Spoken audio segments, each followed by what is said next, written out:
What if this life is training for eternity? A man sits alone in his car after losing his job. A woman is awake at 3 a.m. beside a hospital bed. An athlete is running before sunrise again. A blacksmith heats metal and strikes it. What if the hardest parts of your life are not interruptions to your real life? What if they're their training? We assume a good life should get easier as we get wiser, but almost everything that becomes strong has to meet resistance first. A muscle without resistance weakens. A belief that's never tested stays theoretical, and a soul that has never had to sacrifice may never find out what it truly loves. Most of us keep score with the same few numbers: income, recognition, pleasure, convenience, control. Let me be fair, those aren't stupid things to want. Comfort funds generosity. Security makes patience easier. No one romanticizes poverty from inside it. But here's the strange part. You can win on every one of those numbers and still not become courageous, or patient, or humble, or loving. The scoreboard measures what you have. It can't measure what you're becoming. So try a different picture. Resistance is how muscle grows. Pilots train in simulators so that when a real emergency comes, the right response is already instinct. Fire is how you find out what a material can actually withstand. What if life works more like that?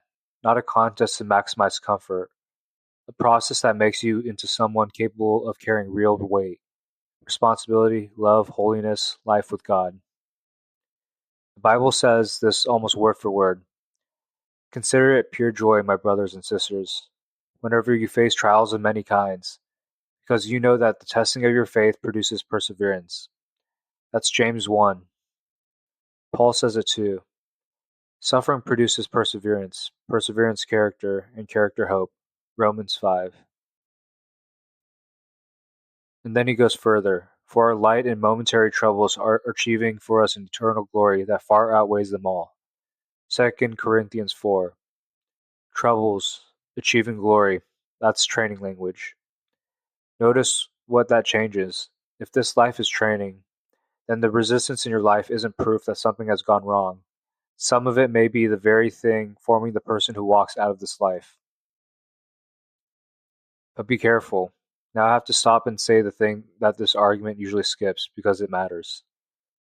Pain is not automatically holy. Suffering doesn't guarantee growth. The same fire that tempers one blade cracks another.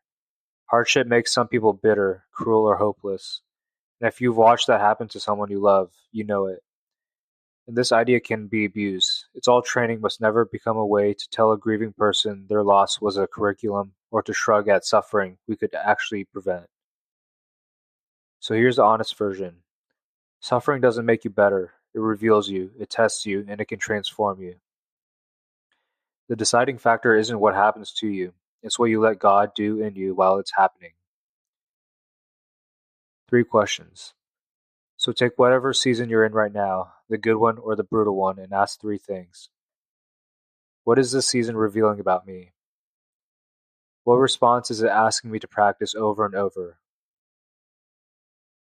And the big one, am I becoming more truthful, more loving, more faithful, or just more resentful?